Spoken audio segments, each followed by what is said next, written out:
Well, thanks, Julia. It's very nice to be here, and this is a very elegant relay. But we're looking forward enormously to hearing Tara. It's great to welcome Tara back to Brown. I think, as many of you know, Tara is really a key interlocutor and inspiration in what remains, at least in my imagination, the exciting and extremely nebulous world of the digital humanities and digital scholarship.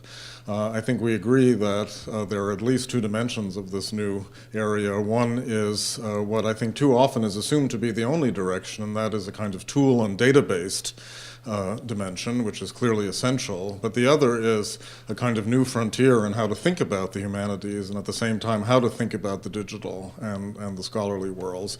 And I have to say that there are few people, certainly in my limited knowledge of this new frontier, that have the capacity to inspire and energize with the kind of clarity that Tara offers. She's been to Brown often. I think, if I'm right, Tara, the last time was when you really helped convene the Animating Archives Conference, which was December 2009. We had a really interesting event here that, in fact, I think made a lot of headway in thinking about these two dimensions combined, but especially the second one. I came to know Tara also through the Scholarly Communications Institute, which will be familiar to many of you. It's a Mellon Foundation-funded initiative over 9 years. It officially died, but is now going to move on to a second life, whose task was, in fact, to think about the digital in various different disciplinary and institutional configurations. And so that's also been extremely interesting.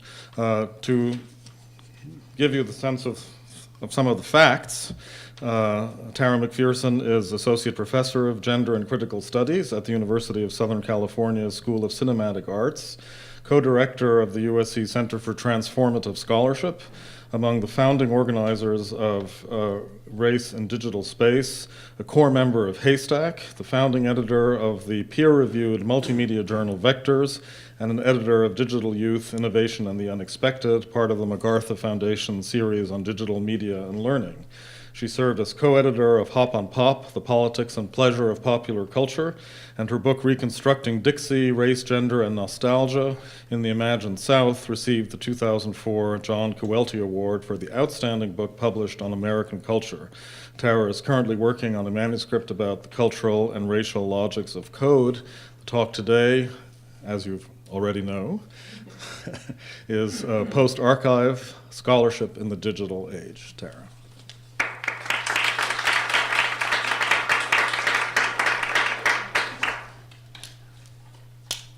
Thank you, Michael. And thanks to Amy and Harriet and everyone in the library and at the Public Humanities Center for organizing this series. Knowing sort of Jeffrey and Alan fairly well, it's a little bit daunting to follow them, right? But I'll do my best. I am going to speak in sort of two different registers today, one more traditionally scholarly and actually read a little bit at you in that time-honored tradition, right?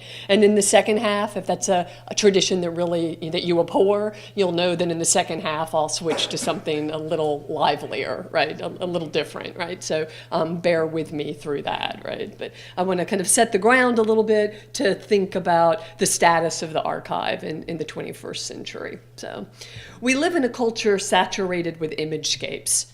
From the official archives of the Shoah Foundation, with over 100,000 hours of video testimony, to the ever-expanding vernacular archives of YouTube and Flickr, one is tempted to argue that the archive is everywhere today, from our iPhones to our cities.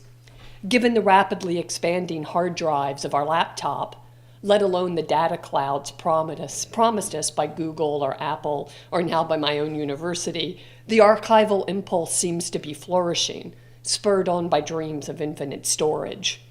However, Diana Taylor has recently argued that we should exercise care in calling the proliferation of material in cyberspace an archive.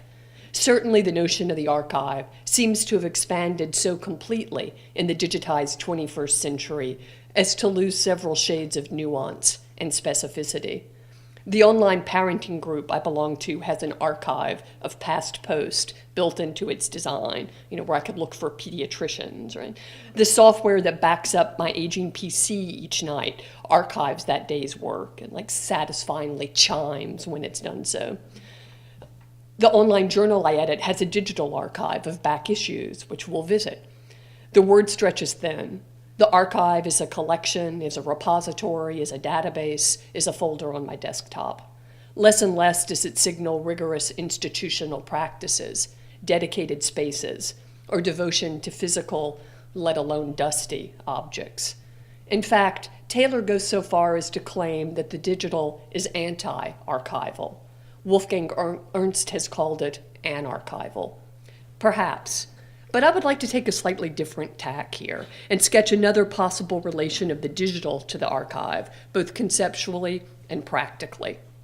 Part 1, Archival Histories, Database Futures. In her recent book, which I would recommend, Counter Archive, a lively examination of Albert Kahn's Archives of the Planet, Paula Ahmad argues that Kahn's archive, a late 19th century archive, and in particular his interest in film, presented, quote, a counter-archival challenge to the positivist archive's sacred myths of order, exhaustiveness, and objective neutrality. She maintains that these early 20th century images and films, which he collected, were able to activate a rediscovery of the everyday and to resist positivism. She writes, once translated into the age of cinema, the archive thus mutated into a counter-archive, a supplementary realm where the modern conditions of disorder, fragmentation, and contingency came to haunt the already unstable, positive utopia of order, synthesis, and totality. I would argue that we inhabit a similar but different moment today, one in which new emergent forms of technological order again restructure our dreams of totality. If Ahmad argues that cinema circa 1910 instantiated a kind of counter-archive, we might understand today's configuration of the digital as a kind of post-archival moment, in distinction to Taylor's anti-archive. As such, our extensive investments in the archive and the archival, really a kind of frenzy of the archival, may actually be responding to its waning hold on culture as we move from the archive to the database. But rather than suggest that the post-archival somehow represents the death of memory or of the historical, as is the tenor of much popular and scholarly writing on the digital, I want to argue that our post-archival moment is a moment of dialectical possibility, not unlike that moment a century ago, investigated by Ahmad. The object that has supplanted the archive is the database. While archives obviously continue to exist, as do special collections, right? We often now visit archives as a site for cocktail parties at conferences, right? The database overwrites, supersedes, and obsolesces the archive. If Kahn's dream of capturing everything was consciously meant to build an archive, today's fantasies of total knowledge depend upon the database. Take, for instance, Data One. Are people familiar with Data One? Probably, okay. Data One is funded by NSF, and it's supposed to kind of be the answer to big and complete science, right? This is from the slide itself. Data One will transcend domain boundaries and make biographical data available from the genome to the ecosystem, and provide secure preservation and logical access to multi-scale, multidiscipline, and multinational scientific data. Obviously, its claims are grand, recalling the positivist archive familiar from Foucault. But in very key ways, what these scientists are constructing is not an archive in any meaningful or traditional sense of the term. This is not, as Diana Taylor describes YouTube, an archive that is erasing its objects. It is an archive without objects. The database depends upon the loss of the thing itself. At one level, this loss is literal, as the thing, say a photo or film, is digitized and transformed into data. At another level, this loss is also a key aspect of the functioning of the technology. New media theorist Matthew Fuller has argued that in the development of relational databases, categories come to trump things. Databases work by normalizing data, a process that in effect privileges abstract relations among data while stripping the thing of contexts. Elements in a database get sorted by a set of structuring relations, like metadata, that radically limit what can be seen. If the card catalog and the filing cabinet of the late 19th century archive also defined relations, they still bore a connection to the object that was archived. The relationality of the database takes this abstraction to a very different level. And here it's useful to note that while we as humanities scholars might think of relationality as a good thing, something like sociability, right? As is often the case in computer jargon, a relational database is not about sketching complex relations between objects, but instead about fairly rigid categorization. I've written elsewhere about the ways in which the development of computer operating systems mid-century installed an extreme logic of modularity that black-boxed knowledge. An operating system like Unix, the operating system that drives most of our computation today, directly or indirectly, works by removing context and decreasing complexity.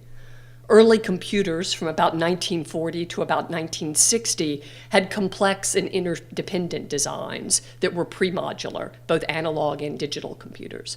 But the development of databases would depend upon the modularity of Unix and of languages like C and C++. While generalization in Unix and normalization in databases have specific technical meanings, we might also see at work here the basic contours of an approach to the world which separates object from context, cause from effect, data from thing. If Kahn meant to put together many small examples in a total archive in order to craft a big picture, one that Ahmad calls kaleidoscopic, the logic of computation proceeds quite differently. The drive of computation is not the classifying impulse of the Fordist era, but the governmental impulse of the post-Fordist or neoliberal era. It moves from specificity to interchangeability. If the logic of early film was counter-archival, the logic of the database is post-archival. But this post-archival techno-epistemological fever is dialectical, much as were the projects and films that Ahmad surveyed. That is, they at once dream of perfect reproduction and of total knowledge, and also embody the possibility of pushing back against that dream. Ahmad observes that early French critics of film saw that the ideological correspondences of film's two-sided affinity for the everyday were still up for grabs, i.e., film might dutifully serve realist dreams of perfectly captured reality, but it was also unpredictable, with a tendency to stir things up, not the least of which were audiences. We are in a similar moment today in relation to the digitization of the archive and to the technologies that enable this digitization. If, as Ahmad notes, the instability of the archive became more explicit under pressure from film 100 years ago, we might now say that under pressure from social media and experimental media practices, two latest incarnations of the digital, that the instabilities inherent in governmentality in the database become more explicit as well, revealing and disrupting not exhaustive classification, but instead the relentless processing of an informatic age. Thus, even as the database future wants to, quote, transcend domain boundaries and provide logical and complete access from the genome to the solar system, the DIY ethos of emerging social media has the potential to operate a kind of auto-critique of that very impulse. For instance, even the Data One project that aspires to capture big science also incorporates the rise of amateur science, as is evidenced in a site like eBird. Have people heard of eBird? eBird's like one of my favorite examples. It's actually a project of Data One. And what it did after the Gulf oil spill was turn loose hordes of bird watchers, amateur ornithologist, including my father, who for many years has been the president of the Louisiana Ornithological Society, right? He's a biologist, so he has some street cred, right? But he's not an ornithologist, to go out and track the return of bird populations to the region, right? And to pin those, to map them. And then that data was correlated with scientific data to, kind of extend the capacities of scientific databases in a new way. If film circa 1910 bore a privileged relation to the everyday, as Ahmad argues, emerging social media instead seemed to be parsing community and sociability, seeking to reinstall the context that our database-driven machines relentlessly strip away. 2, engaging the database. If the technological structures of computing are weighted in favor of positivism and control, these impulses are not determining. We might wield digital technologies to other ends, building different systems for scholarly engagement. One mode of engagement might be a continued devotion to the archive, even as it wanes as an organizing epistemology of culture. But this will not be enough. We must also engage policy and practice along several registers, work that is already ongoing. Today, it is our responsibility as humanists not only to use the archive, but to participate in its transformations in the digital era, not only theorizing what it is, was, or should be, but actively engaging the construction and models of use of the databases that will replace our archives. There is no natural fit between the logic of the database and the interpretive methods and methodologies favored by most humanities scholars.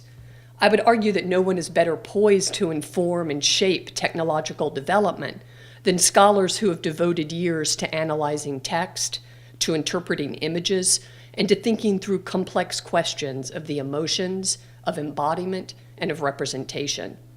We might help technology better handle the complexity of human thought and of human feeling. We must participate in designing technological systems that better suit our needs and our modes of analysis. And at the level of policy, I think good work is already underway. This ranges from interventions in the Digital Millennium Copyright Act to bottom-up interventions like Critical Commons. And if you're not familiar with Critical Commons, it's a project undertaken by one of my colleagues at USC, Steve Anderson, digital media professor, with funding from the MacArthur Foundation's Digital Media and Learning Initiative.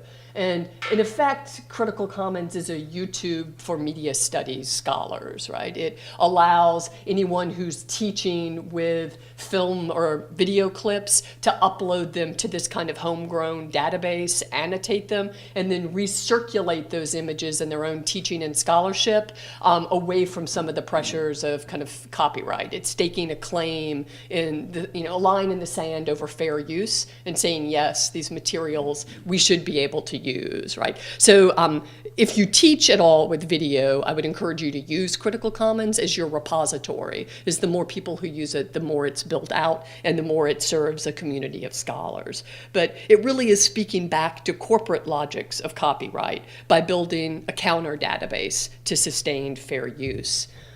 In other spaces, exciting work is happening in the construction of new forms of databases. A good example is an emerging interest in new kinds of ontological systems that wield metadata differently, often challenging the presumed universalism of Western technological design.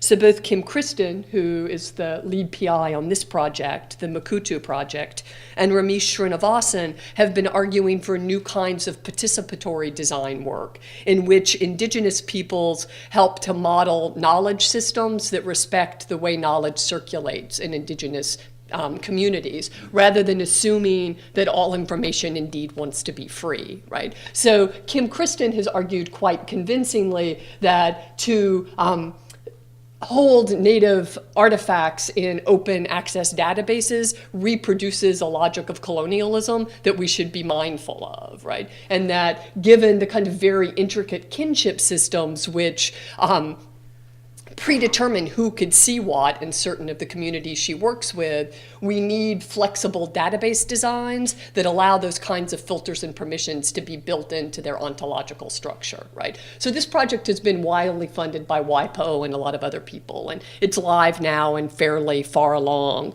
And it's come through a quite extensive process of community-based design, working with communities to design what kind of system would best serve their needs. So both Ramesh and Kim are pushing against a kind of inflexible notion of universal standards and asking us to think how those reproduce certain ideological systems, right?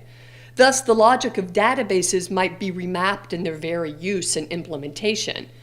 We might participate both in their design and in their usage, melding in Diana Taylor's terms, repertoire and archive. Now, as I move toward a finish, I want to briefly describe two such projects that I'm involved in, modeling two approaches to working with and reworking the database that come out of a long set of collaborations I've undertaken with a number of people, both at USC and at other universities, including your own Wendy Chun, who I'm sorry is, and you're probably sorry too that she's on leave this year. She's not, but y'all probably are, right? And, working with this kind of broad community of really kind of theory-based scholars has really shaped the kind of work we undertake at the technological level. And I'll try to walk you through some of what we've done. So in 2005, and when I say we, that typically is a shorthand for me, Steve Anderson, who did Critical Commons, who's one of my close collaborators, Craig Dietrich, who's a technologist and an artist, who is our technical director, Eric Lawyer, who's our creative director, and in the past, Reagan Kelly, who is also a creative director. And I name them every time I do this because it's really important to understand that these projects are deeply collaborative, and none of them would happen without a really intense and iterative collaboration over time against people with people with very different skill sets. I think one of the kind of promises and challenges of what we call the digital humanities now is developing the vocabularies and the trust that allow people who come from very different places to collaborate richly together. And it's hard work, and it's not work we typically value in academic settings, but it's, I think, particularly important if we're going to influence kind of technological design in any kind of meaningful way. So in the early 2000s, when I was a young, relatively new professor at USC, we were beginning to teach quite a bit with new technologies in the classroom in the context of the film school. And my dean began to fund faculty to come into summer workshops and work with often graduate students to learn new modes of teaching that would use technology in interesting ways, in a project that was funded by George Lucas, right? And as many of the younger faculty began to do this work, they also wanted to take that pedagogical lesson back into their scholarly work. Many folks working especially with images and with film. But there was no place you could publish rich, interactive work in a kind of peer-reviewed way. So my dean, as she is often wont to do, said, well, why don't we start a journal, right? So we did. And we quickly realized that the kind of senior level scholars we would like to participate in the journal with us were not likely to be able to produce rich multimodal digital material, right? And we built a kind of elaborate fellowship model that supported both junior and senior scholars, a few grad students, to come in first to week-long summer workshops and then to work in quite extensive 6-month collaborations with our design and programming team. Very hands-on, very iterative. The scholars actually had to touch the database and use the tools that we built. It wasn't a production model in which we were building things for them. And the scholars really came to us with an idea which we then collectively worked through. So I will show you just a couple of things from Vectors to give you a sense of what it is. So from the very beginning, when you enter the site, you have a sense that it may not be exactly like any journal you've seen, because to enter the piece, you have to, kind of scrawl. It's hard to do with a touchpad, but you can use it like an Etch-a-Sketch. And you don't really have to do it at all. You could just click, right? But most people are fairly obedient when it comes to their reading of journals, right? So I'm going to just show you two projects really quickly, and kind of randomly, but ones that are near and dear to my heart.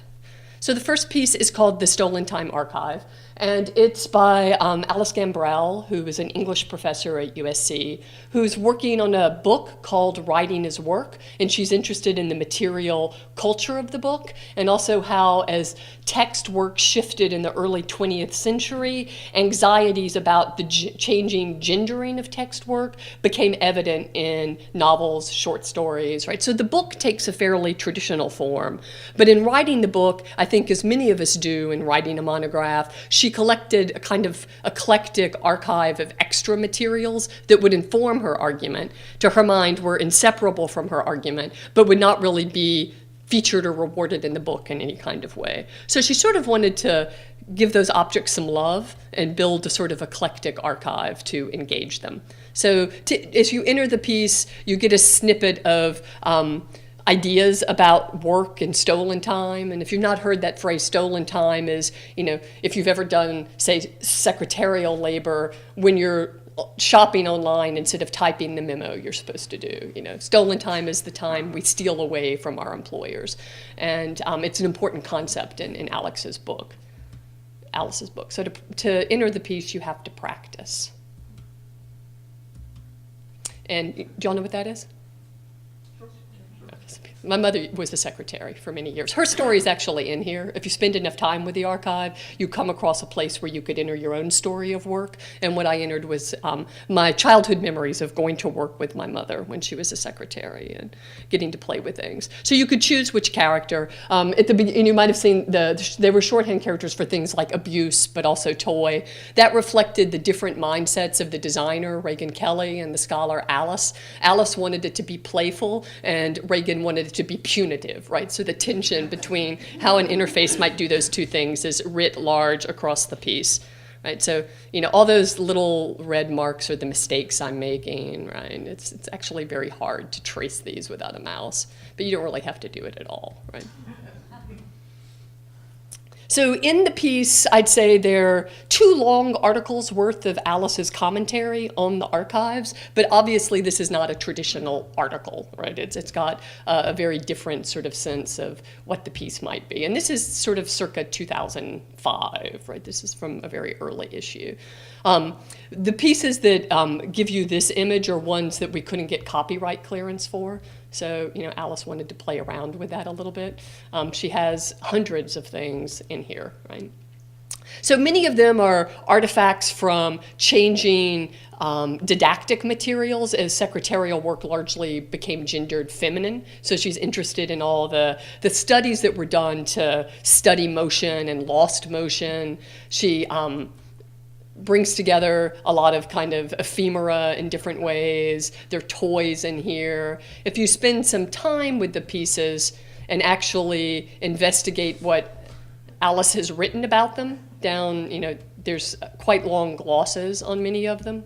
And as you read through her things and move through the different sets of materials, when you return to your index, you've started to build a collage, right? That you only get the reward of the image if you've actually pretended at least to read her text, right? And I'm not going to spend a lot of time on the piece. I think it would probably take you 7 hours to go through everything in it if you, kind of wanted to engage it really rigorously, right? Some of the materials are really fascinating, but it's, she's playing quite explicitly with, kind of a different model of archive. When you clock out, you've been timed, you could see a movement map of where you've gone through the archive. There's sort of different kind of conceits built in as you engage those materials. And then here's that archive that's not an archive again. And I'm going to show you one more that's quite different. This is the piece called Public Secrets. It was designed by Eric Lawyer, one of our creative directors, with the artist and scholar Sharon Daniel, who teaches in the New Media Division at UC Santa Cruz.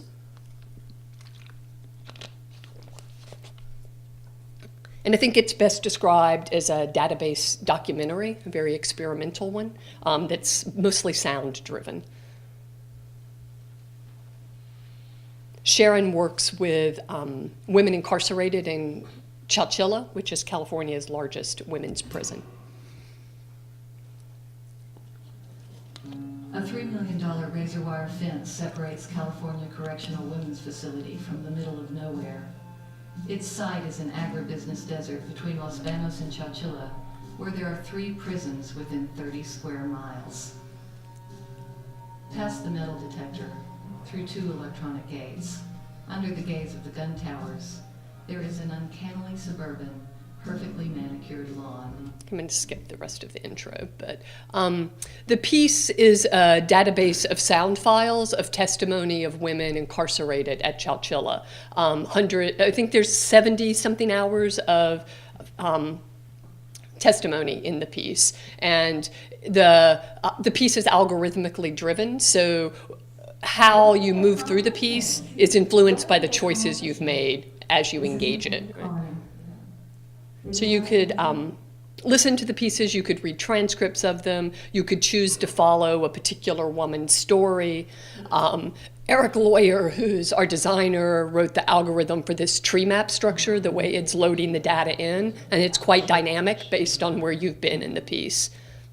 It's organized through a series of basic thematics that give you a structure into the piece, but your own navigation is very important in what you begin to take away from the piece as well.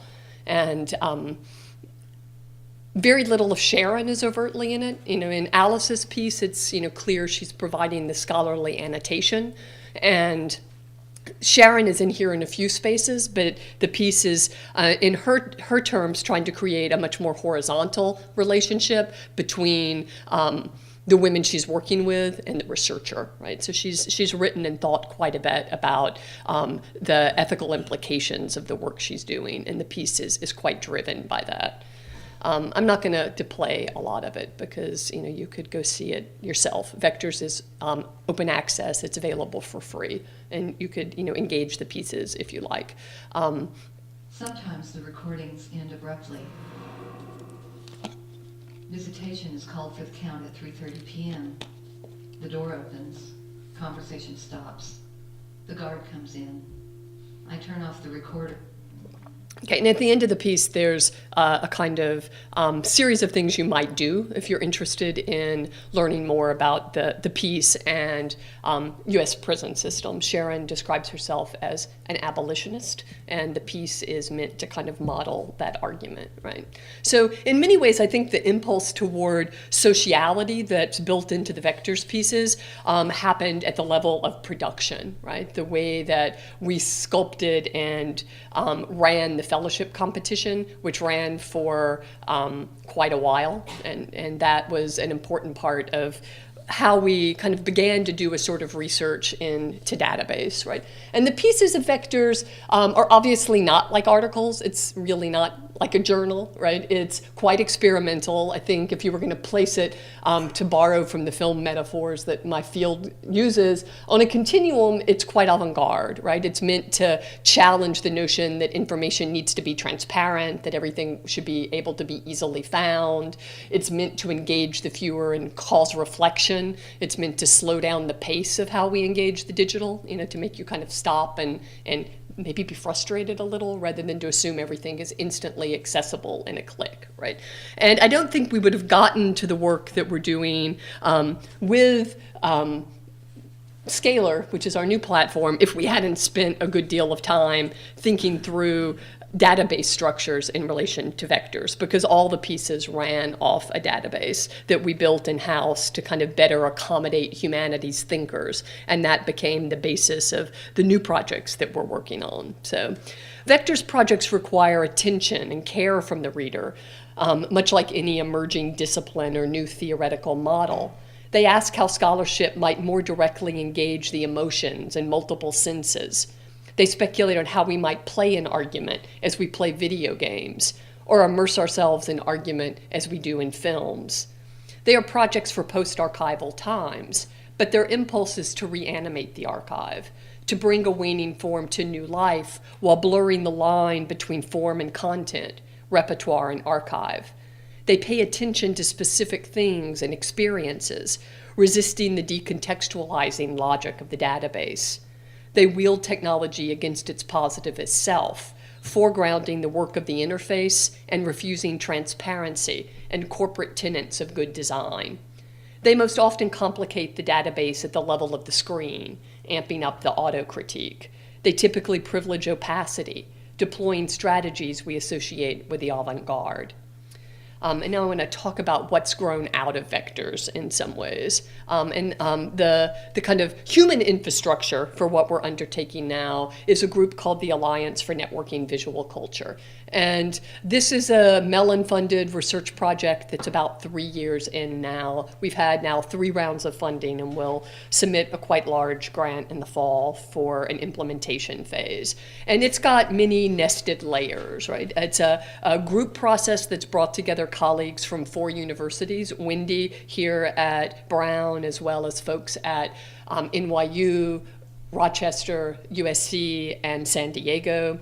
And it's really trying to think through both what we might call human infrastructure and technological infrastructure for addressing a few problems in contemporary humanities scholarship. One of those is the increasing turn toward the visual, prompted by visual studies, but also rampant across science and other spaces, how our own scholarly work might better utilize the materials we actually study in visual registers, but also to address, the now almost cliched lament over the crisis of scholarly publishing, right? To help presses, university presses, reimagine the practices they undertake. So we have partnerships with a series of university presses at one end, MIT, Duke, California, now Michigan and Open Humanities Press, and at the kind of research stage with several archives that hold, in the first instance, given our prototype, video materials. So one of our archive partners is the Showa Foundation, which I think probably has the biggest video data set, right? It's 100,000 hours, high quality, really well marked up and ready to kind of do interesting things with. The Hemispheric Institute at NYU, which is an archive of performance video, very eclectic, very different than Showa, right? Not architected to, patentable levels of technological design, but kind of kludged together from whatever could be put together, by Diana, right?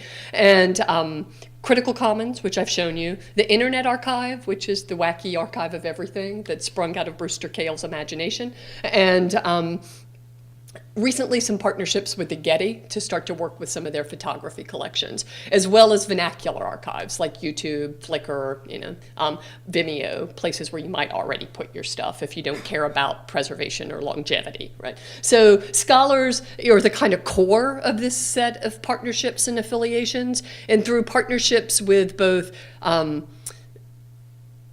the NEH, which has funded a series of workshops we've done, with now a series of humanities centers who I've been working with kind of closely to sketch out the implementation phase of the project, and scholarly societies like the College Art Association and the Society for Cinema and Media Studies. We're thinking about how all these parts complexly might move together to foster new kinds of scholarship. And at the core of that, in many ways, is a kind of technological system that the same team that developed vectors is implementing. It's called Scalar, and it's generalizing some of the lessons we've learned from years of kind of having humanities scholars who do theoretical work muck around in databases, right, and trying to figure out what that might mean. So we're particularly interested in the ways that scholars might begin to work with images, film, video, not as illustration, but as a form of argumentation in their own right, what the kind of argumentative and rhetorical nature of the visual might be. And obviously, as bandwidth has exploded, this is a pressure on scholars, I think, increasingly in the future to think about how we might use the visual in new ways. In November 2008, over 12.7 billion videos were watched online, in the space of a month, right? From popular video sites like YouTube to collections like Showa, a variety of moving image media is now available for scholarly analysis. The materials are ripe for scholarly interpretation, particularly in a format that positions analysis side by side with archival material. So the platform Scalar allows you to pull the materials from the archive into the authoring space, right, to connect the archives, to allow a scholar to span a series of archives that hold their discrete and siloed collections and work with them together in a shared space, right? There are lessons to be learned from our engagement with video about how scholarship itself might unfold temporally in response to a user's engagement with an archive. While some projects might take users along a scholar's carefully pruned and relatively fixed pathway within an archive, other projects can set the stage for the user to begin navigating her own pathways, adding new layers to scholarly interpretations of the archive. Some of these interpretations could be rigorously peer-reviewed and warranted via relationships to established presses. Others might encourage more open and bottom-up networks, new livelier modes of collaboration and curation. Over time, we begin to see how users respond to a variety of materials held within and across a series of archives. and to produce analyses of both how scholarly writing emerges in relation to evidence within an archive and how various scholars tend to gravitate to particular places within an archive. So Showa is particularly interested in how scholars from very different disciplines mobilize the material in their collection. And they feel in the form that they have now, their insights into that are lost, right? So scholars study their materials at one of the collections where the archive is available, but then they go and write their books, and they might remember to acknowledge Showa in the credits, but they rarely remember to even send the book back to Showa, right? So the archivists we work with are quite interested in how we might reimagine the relationship of scholarship to the archival evidence it's based on. So we began a project on YouTube, which sounds, less serious, I know, in many ways than a project with Showa, right? But we were working with Alex Yuhas, who is a scholar in California, media studies scholar and activist, who has written quite a bit about YouTube. She's also come to some fame for teaching a class about YouTube in YouTube, right? The students had to use YouTube for all its format. And she wanted to do something interesting with this material, but didn't feel like a traditional print book made much sense given the ways she was writing about the material. Much of the early writing started on blogs. So we worked with her through one of the NEH workshops to build a database-driven project called Learning from YouTube. It was peer-reviewed by MIT Press in fairly traditional ways, contracted by them and published by them as an open access online book. Video book, right? So if you Google Learning from YouTube, you could spend hours kind of exploring YouTube and see, what Alex was up to. The authoring platform Scalar, which goes into beta at the end of the summer, is the kind of outcome of Vectors and the Learning from YouTube project. And on the surface, Scalar feels very much like a linear blog platform. If you've used WordPress, it feels like WordPress as you're authoring in it. But what it does is allow you to create a series of pathways, drawing from historical lessons around hypertext that could create quite interesting recursive structures, right? And as you build the platform, you could pull your media material into the piece from the partner archives.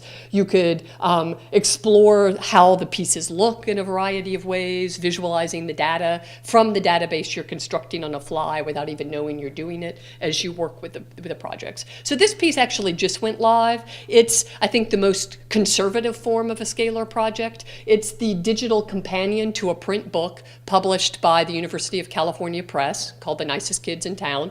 And what the digital project does is take you through 3 brief kind of 10-page arguments that extend the arguments in the book and allow you to see all the video and film and maps and images that aren't in the book, right? So it's a pretty kind of contained linear digital extension of a book. And several of these projects are underway through our lab. The presses, university presses really like this, right? Because then they don't have to build the companion website that all of their authors now want. The author could build it themselves. So one of the things we're doing is, outsourcing the labor to you. So that's something to think about, right? This is a project that's also a digital afterword to a book, but it's got a much more complex structure than the one I just showed you.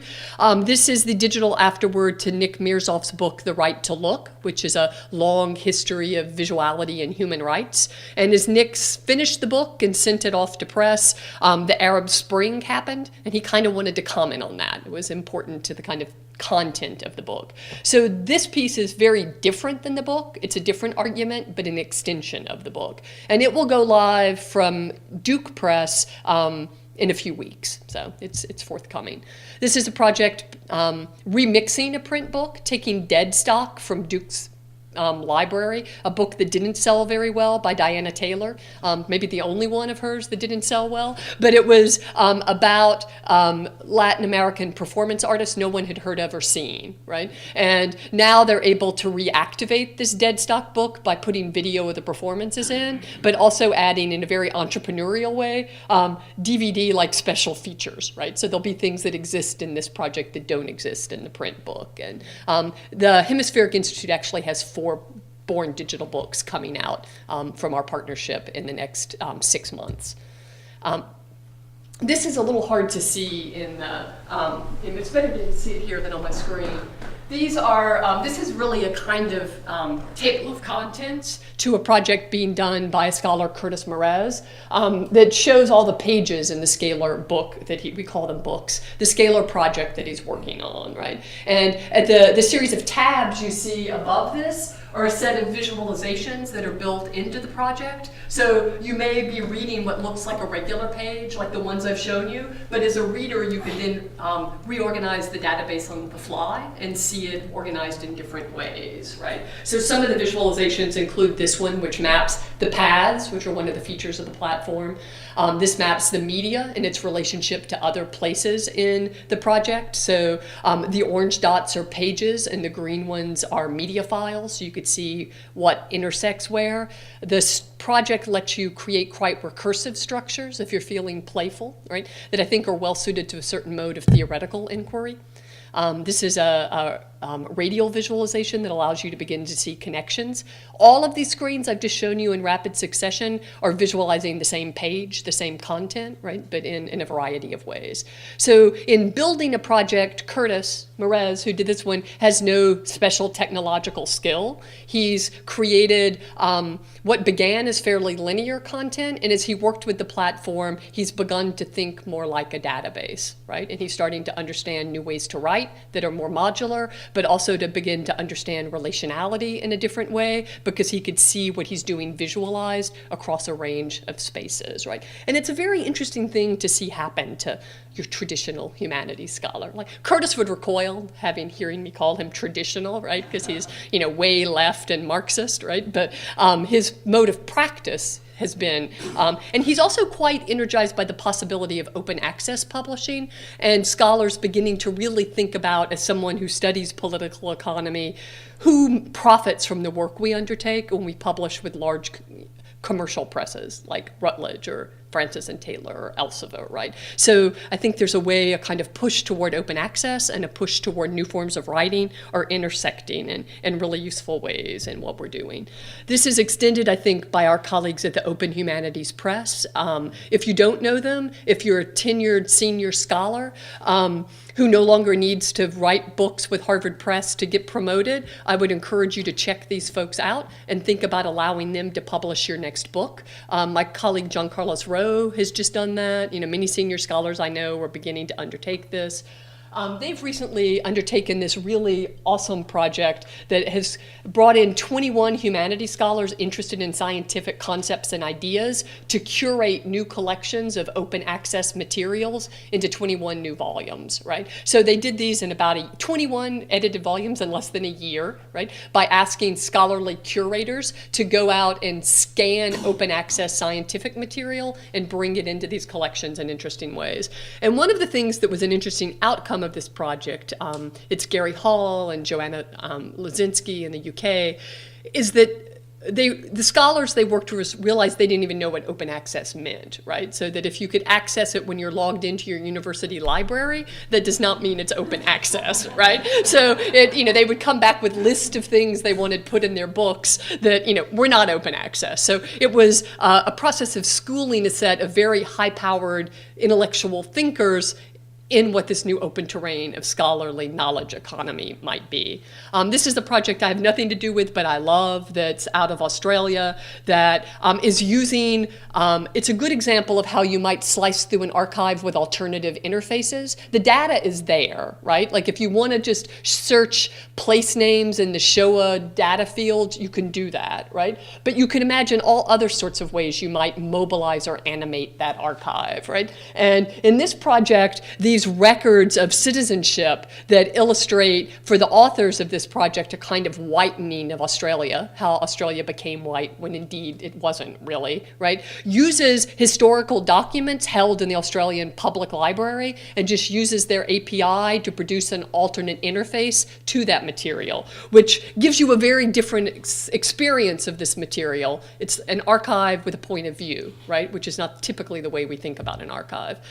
This is David Goldberg and Richard Marciano's T-Races project, which layers the housing covenants, which kind of enforced redlining practices in Southern California in the early 20th century onto the maps. So you could locate geographically with GIS the actual documents that produce the redlining that persist in Los Angeles neighborhoods till today, right? So you could scroll historically and see the way in which a particular moment in time and the documents that produced a kind of racist urban geography persist to today in quite kind of profound ways. So all of these projects, I think, share a desire to kind of reactivate the archive in a digital era, and to explore what it might mean now that, when you had only the archive with its cataloging system. Like, I was talking to one of the librarians who's not here today, and she said when the RISD students came in with an assignment to work in your library special collections,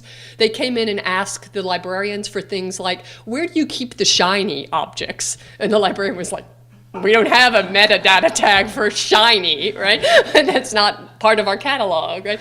There's no reason why we can't, right? And we could imagine a kind of crowdsourced platform in which interesting and wacky and experimental artists teach us as much about the archival record as, people with a librarian degree, right? And I think that's a kind of exciting future that any humanities scholar might want to be a part of. So these projects are about opening up the archive along several vectors and consciously creating technology that allows scholars to be closer to the archive, respecting its shape while also producing new interpretations and new paths out of the archive into other vernacular traditions. It invites the reader or user to remix as well, preserving the scholar's or curator's voice while also opening up the conversation to other voices. This is the post-archival world. Following years of training in post-structuralist theory, we have come to see the archive as disciplinary, positivist, and ideological, even as we like to hang out there. Yet I have argued that the official archive is waning, replaced as it is by the database as the preeminent mode of organizing knowledge. The differences between the archive and the database matter, and we do well to attend to those differences. However, to be post-archival is not simply to cede the archive to the database and to submit to new, more encompassing regimes of order. To be post-archival is to reanimate the latent pleasures and possibilities of the archive for new ends. If early film critics circa 1890 saw the capacity of film both to order knowledge and to reactivate the everyday as a category of experience, digital media today, I would say especially social media and experimental design, at once are linked to the database and its control fantasies, and are able to bring into greater clarity experiences of sociability, tactility, and affect that can inject the human into the network. If database forms tend to divorce content from relation, might a post-archival sensibility remake the very terms of the database, pushing beyond its privileged modularity? The post-archival reconnects repertoire and archive, content and context, node and network. It seeks to retrieve the best of the archive for new modes of practice. But to truly produce a post-archival world, those of us who love the archive will need to take seriously the dominance of the database today. Humanities scholars need to become more technologically literate and to move outside of their comfort zones to work and produce scholarship in new ways. In extending our critical methodologies, we must have at least a passing familiarity with code languages, operating systems, algorithmic thinking, and systems design.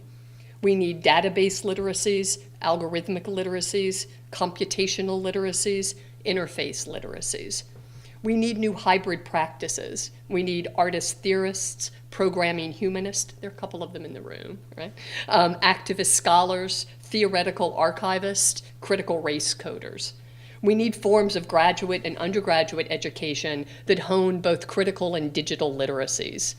We have to shake ourselves out of our small field-based boxes, taking seriously the possibility that our own knowledge structures are normalized, modular, and black-boxed, much in the same way as the code we might study in our work.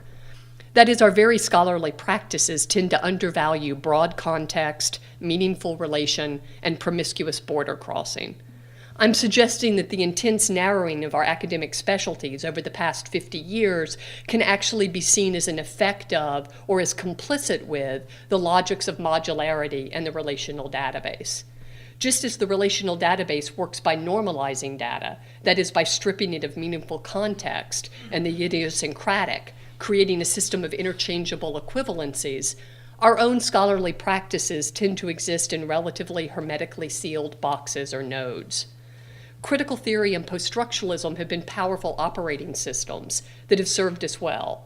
They were as hard to learn as the complex structures of C++, and folks of my generation very dutifully learned them. They are also software systems in desperate need of updating and patching. They are lovely, and they are not enough. They cannot be all that we do, but that is not to say they have no value. And universities had simply shut down old school departments. At my own university, both German and geography. In the UK, in Middlesex, the philosophy program.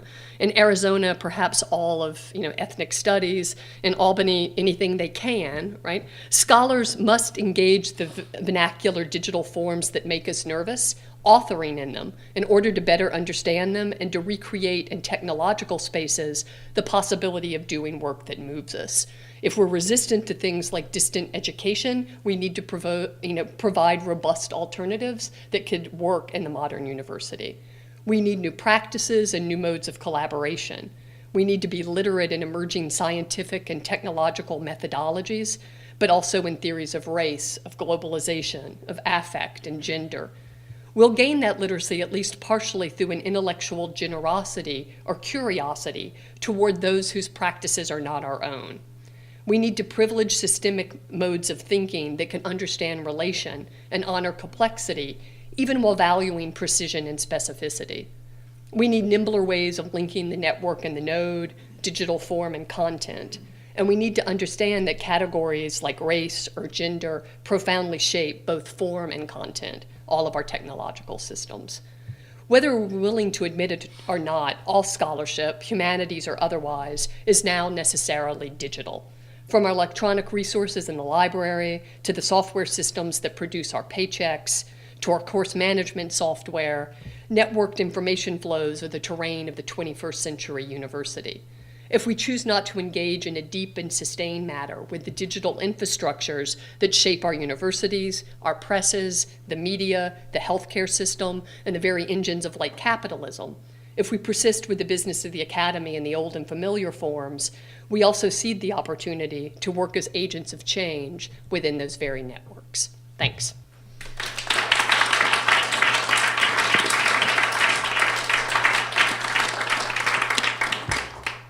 Oh, I forgot to show you these, but that's okay.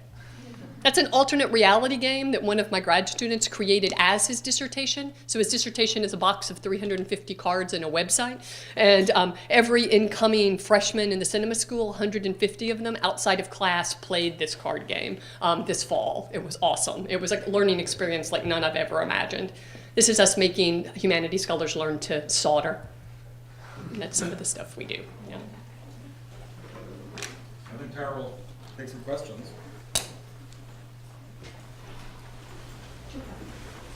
I think I'm seeing a kind of three-layered system in what you're describing that sort of transforms over time. At the bottom layer, there's stuff. And then there's the mediation, which in the old universe was the archive, and in the new universe is the database, right? It's our representations of stuff to ourselves for purposes of knowing and thinking and working.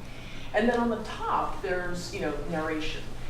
The order we make, the stories we tell, the papers we write, the monographs, that kind of thing. And I'm assuming, I have to assume that that those layers have something to do with one another. In other words, that the narratives, the forms of long form scholarly essay, that kind of stuff is somehow called out by or calls out for the archive. And so I have to also assume that the kinds of wonderful authoring systems and the narratives that will come out of them also call for and are called for by the database, whatever the database kind of means and resolves to. And I wonder if you could talk a little more about those narratives, because the database gets a lot of play, and I think that there's a certain kind of metaphorical self-evidence about the database, in a way that there isn't about the narrative. And could you talk a bit about That's interesting, because I think where we began, because I come out of a film school context and we were interested in visual aesthetics and screen languages, right? So I would not say only narrative, but also visualization, right?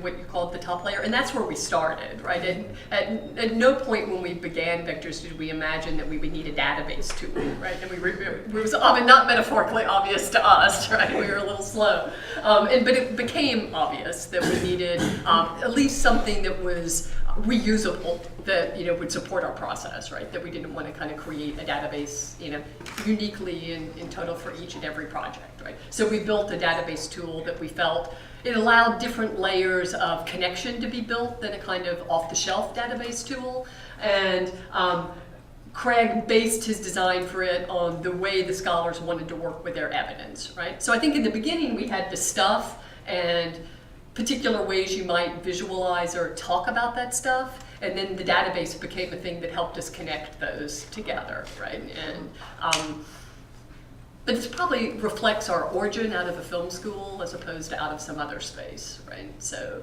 and when we started the process of thinking about this, I didn't see, because again, I'm kind of slow, right? The obvious connection of what we were doing to all the digitization and archiving that was happening all around us, or to TEI. Those seemed like things that were doing something different than us, right? And the reaction I got when I started showing up at, what it was not yet called digital humanities events suggested everybody else thought they were different things too, right? And then I think the vernacular web brought the places together despite scholars' own territoriality, right? Like, the TEI crowd might have thought they were here, and we might have thought we were over here being, experimental filmmakers, but the internet and the web drove us to a space where it was obvious the things we were doing were connected, right? So. Yeah.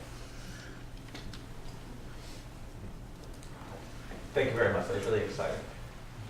It seems to me there's like two parts to your talk, and then a little bit of a third that, if you wouldn't mind, Tara, if you would say more about. So it seems like the first part of the talk was look at all these really interesting projects going on, and here's how one could organize data. Like I'm thinking of Curtis's work, right? And this is a different way to visualize this, is a different way to visualize this. And then the second part seemed to be almost like this manifesto, or the last part, we need to do this, we need to do this, we need to do this. And then the third part, maybe you answered in the last sentence, or maybe it's missed, is this kind of unstated warrant about why one needs to do this? What's the why of it? Why do we need these various things that we need? How is it fundamentally going to change something? Right. Well, I think partially the concerns we have about the modern university becoming increasingly corporate or neoliberal, right, mean if we don't engage these systems, they will drive the university in the next 100 years, and if we seed how those systems are built, like if we just decide Blackboard or other course management systems are all we need, and that we shouldn't ask any of the spaces at our university to implement technology for us to think about what we actually would need or use, we deserve what we get, right? So part of it's that we need to engage that structure of the university and that are our working conditions, right? But part of it's also based on more historical work I've undertaken, sort of trying to understand why code, particularly the kind of case study I've done so far is Unix, develops at the moment it does and the way that it does, right? So people will say we have digital computers instead of analog computers because they were faster and better. Mm-hmm. But as somebody who came out of a kind of training as a media historian, mm-hmm. I'm suspicious of narratives that say we have this technology because it was better, right? So in that work, I spent a lot of time looking at the development of Unix and the kind of both the publications at the moment it was being created and oral histories about it and the core structures of Unix, and tried to understand if there was some feedback loop between the ways culture changed in, say, the 50s and 60s, and programming taking a very particular turn that didn't seem predetermined in 1940, right? So from 40 to 60, computation pairs off a lot of options and goes in a particular way, right? And other things are happening from 1940 to 1960 that, scholars of culture or race or gender might have a lot to say about, right? So I try to read those two things together and to understand the deep cultural embeddedness of technological development, right? So I want us to continue to do that now and think about the systems that are proliferating and how they might be responding to the culture we live right now and breathe. Like, I don't think the guys coding Unix meant to install a technological system that would support the development of covert racism that, structures culture today, but they did, right? And they did it as people who were living and breathing a culture of moving toward different ways of organizing and visualizing race, right? And the systems they built really neatly match up with the way we move from overt to covert racism in Winnett's terms from the early to the late 20th century, right? The technology models that, right? So. I was intrigued by, I guess, like, what I'm reading as maybe as the dark side of some digital initiatives, sort of when you were suggesting, like the entrepreneurial or the neoliberal, in that, like an author might be then sort of like doing the work of promoting the book themselves through, say, like a press website. And it seems like a really real platform that speaks against sort of like all these other wonderful things. I was wondering if you could talk more about that and maybe how to avoid or sort of where that might be going and how to stop that from going where it is.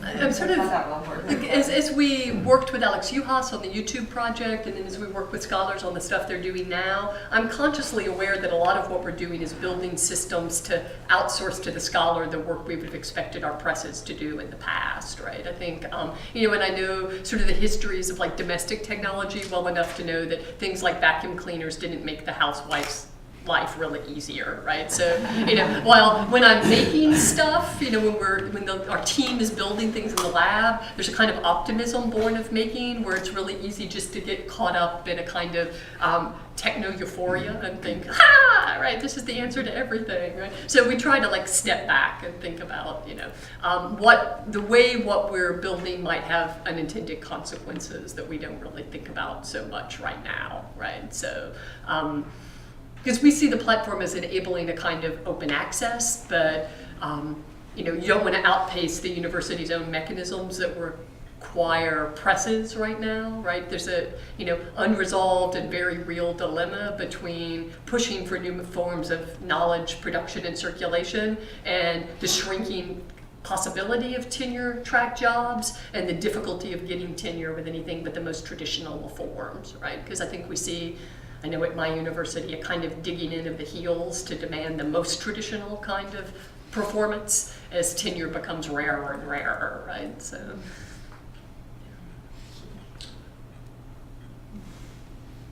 I wanted to ask about another dimension here because we're talking about obviously such an enormous sea change in the level we think, in the way we think about scholarship.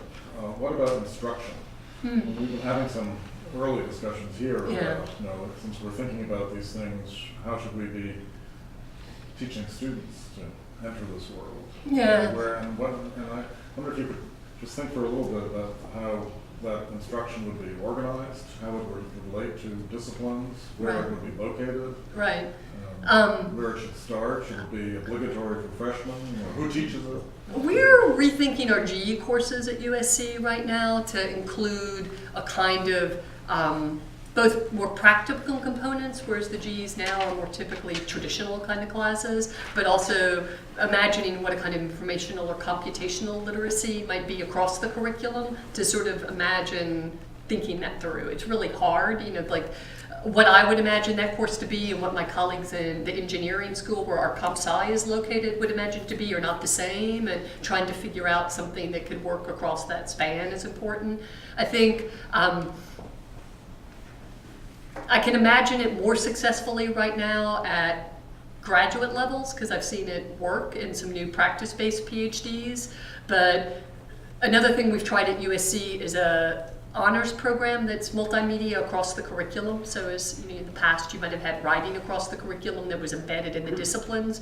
We have an institute that supports an honors program where students within their discipline, they're still doing their disciplinary work, but they add on a sequence of about 6 classes over 4 years, and they produce their thesis, their honors thesis as a multimedia project.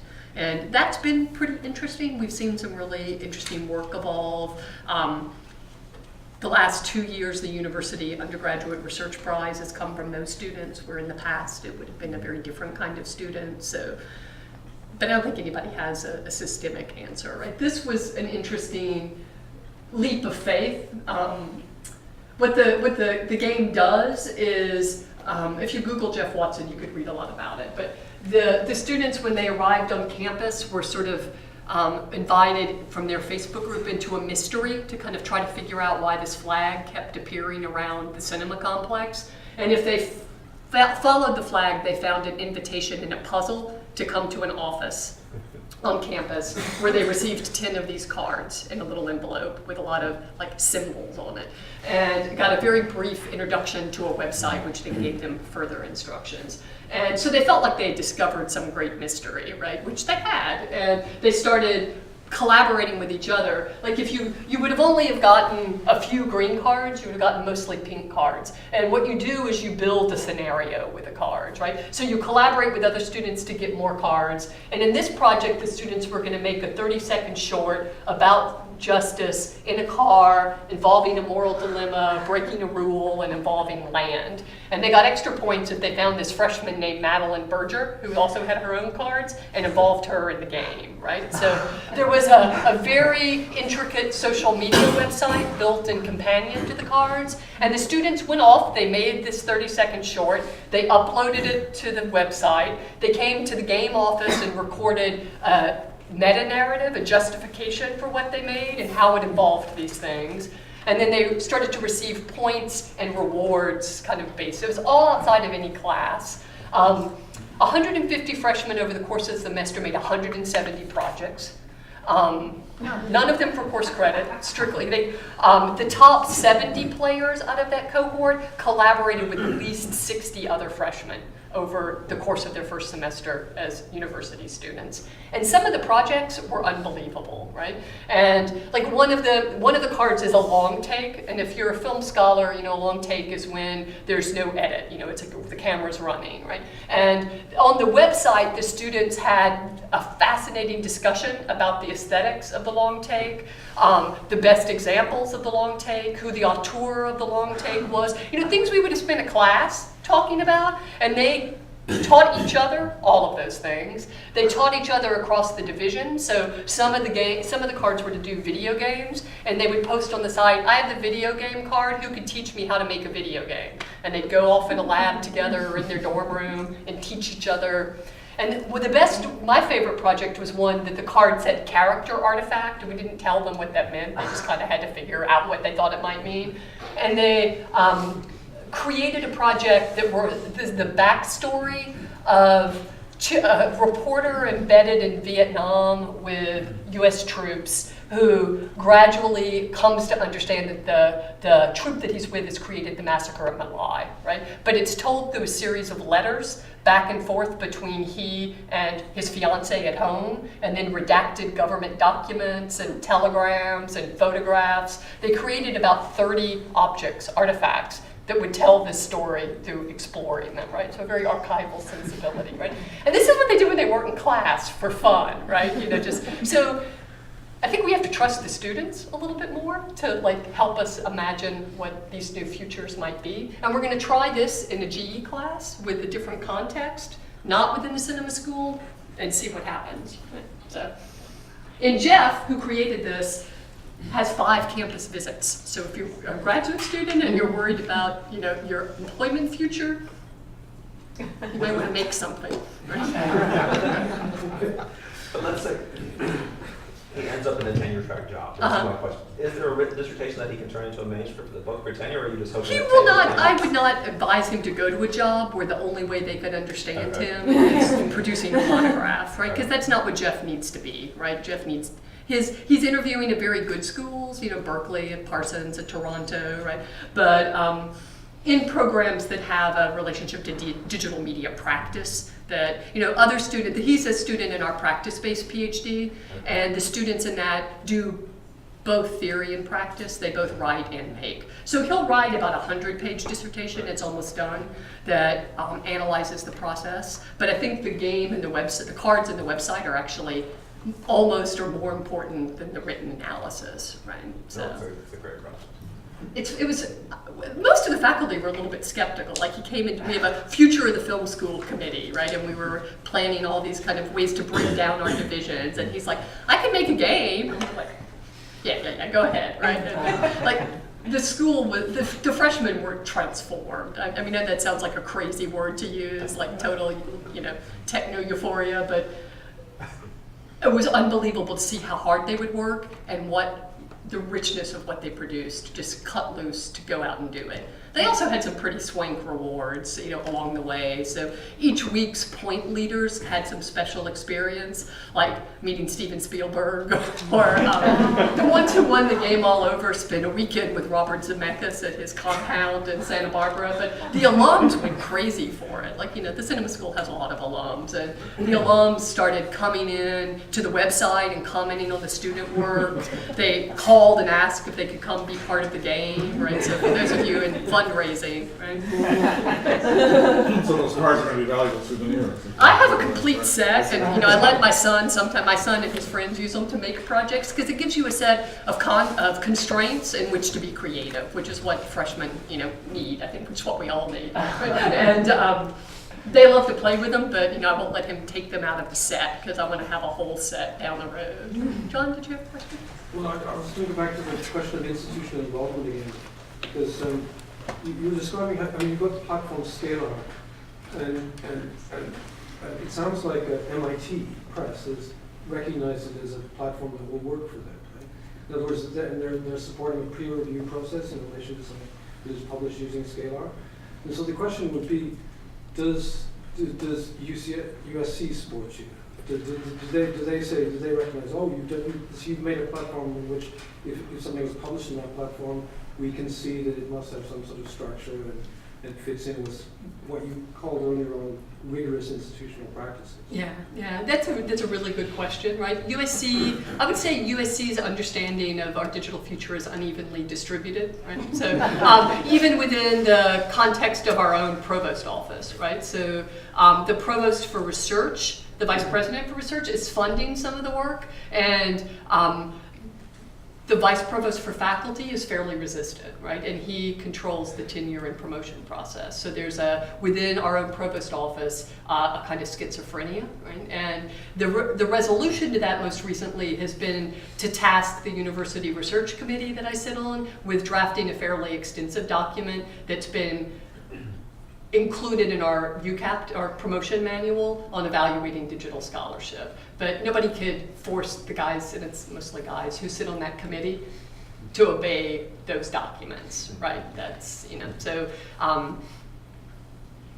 the environment, I'd say now, is much better than it was 5 years ago, but not resolved, right? And I think it's an open question whether or not a junior, I would say you will get a tenure track job more easily if you could do these things, but it will be harder to get tenure if you do these things. It's like some weird space we're in right now, right? So I'm, very carefully trying to very responsibly advise my grad students who have practice to think very carefully about the programs they end up in, and to ask very specific questions about criteria for promotion and tenure before they take a job, right? Because I don't want them to end up in a space that thinks it's cool that they made this, but then wants them to write a very traditional book is the only way they would get tenured, right? So. I mean, the weird thing there is that how does those concerns feed back into the development process?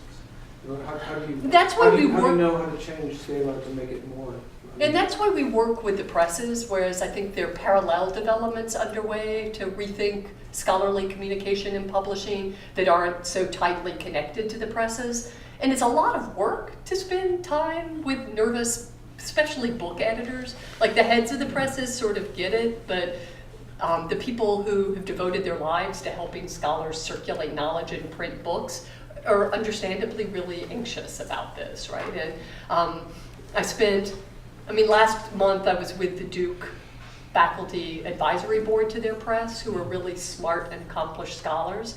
And I think part of the work of what the Alliance has to do is help create the paths to change across those institutions, right? So Duke is in a fortunate position to have a humanities center, a press, and I think increasingly a library who sees these things as needing to move together. And I think that will, enact a kind of change at that institution, right? But it's, I think scholarly societies and humanities centers are good spaces for where experimental forms of work might have gotten traction in the past.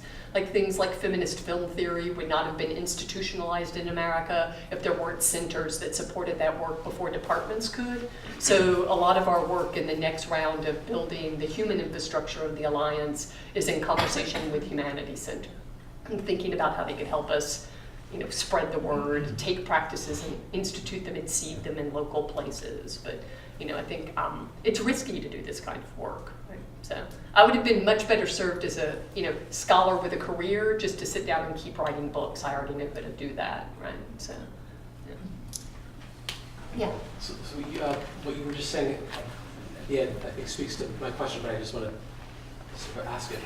I'm a programmer for the library, and I think of the library as a forward-thinking place. That's why you're here, to the largest extent, and to some extent. And so I'm thinking, one of my fantasies from hearing your talking and seeing and hearing something on Extramuros, Project Zigo, where there's an authoring component there also. Right. So one of my fantasies is that the library should create structures where there are these tools like Project Scalar and Extramuros, helping professors, or creating a place where professors and graduate students could do this kind of work. Right. But that's all the farther I've gotten with the inspiration. Right. So what is your take on what you know about Brown's library or other libraries? Or I think each institution has a different kind of configuration of players and different histories that sort of help shape what the best, if there's only one space, what the best space would be on any given campus, right? So I spent a lot of time at Michigan in the fall, and Michigan is also a place where there's a nice convergence happening between first their press and their library with the work they're doing around publishing, right? But now also their humanities center, right? So they have traction across all those spaces to work together in sort of new initiatives, right? So, I mean, scholars, I think, have, and this was true of me before we started this work, like I spend a lot of time talking to the library community now, particularly folks like Cliff Lynch and, you know, Abby through SCI, but, you know, as a kind of garden variety regular humanities scholar before we started this work, I didn't really know what was happening in the library or what the resources were there, and I suspect that's true of many scholars, right? They don't quite understand the kind of partner the library might be in imagining these digital futures, right? So the only library at this point really deeply involved in our planning moving ahead is Michigan, and USC's to a degree, right? But I think it would also be a useful thing for us to think about in sort of the next phase as well, because we're imagining a kind of consortial supported digital publishing lab that many institutions and different kinds of institutions might work through to kind of ramp up and take back to their own spaces. Like the presses want to send a staff member to help them, you know, because they're interested in how does the acquisitions process change if the scholar is also producing the work, right? Like all sorts of things about the press process will change, and you know, some of these potential digital futures. And the presses don't have the staff they need. You know, they have a set of legacy employees, is the word I learned that they use, right? That don't match the future they imagine they need, right? And I suspect that's quite true of libraries libraries have been dealing with that in, you know, very painful ways, I think, for 20 years, right? So I think we need more institutions more centers or spaces that bring many institutions together, right? Because while Brown will have a different inflection than Michigan, each place shouldn't have to invent it from scratch on their own, right? There should be some horizontal movement across different universities. Universities aren't good at that, right? I want to ask a somewhat naive question, and that is, I'm envisioning this bright digital future of scholarship and the wonderful ways that you can bring different kinds of knowledge together and get people to interact with it. And one of the things I was thinking about was the fact that I used to teach hypertext and how that involves in the reader in an act of creation. So thinking about these new knowledge forms, have you been thinking about how you're going to involve the reception of these forms and how then other scholars might be involved in the next V2 of a particular project, or is that already in the work? I'm assuming it is in some way, but can you say a little So bit you're more about thinking the scholars who might then want to make work like this, or the readers of particular that? projects? Or comment on it, or Right. be involved in the next sort of level of it, sort of a blog comment, or, Right. so is any of that, is that? Yeah, is like that the being projects envisioned? themselves invite commentary, right? So, and in the development plan, there's also the possibility for an author to open their text up fairly radically to allow readers to add their own pathways, to add their own content, right? To remix stuff the authors have already done. We found in practice very few scholars who say they want to do that will really live up to the spirit of it, right? And they're like, oh yeah, I want people to be able to, muck with my stuff, but they don't really, right? But it's an affordance of the platform, right? And commenting is an affordance, but more kind of formalized, I hate the phrase, but they're useful, like things like focus testing will also be part of the next iteration. I mean, the way we've done that so far is having 18 scholars come in for a month and hammer on it and tell us what they want, what's not there, what doesn't make sense, right? So, But I'm wondering whether, then that might be another way of, rather than writing an article about this interesting, that knowledge product, that's how you might extend the work of scholarship by thinking about how scholars interact and review each other's work and such in a different way. that's a really good point, right? To kind of build even more possibility for that process to be visible in the platform itself, right? And to capture it. Yeah. Great. Well, Julia, we'll continue. Thank you. Another location? Downstairs.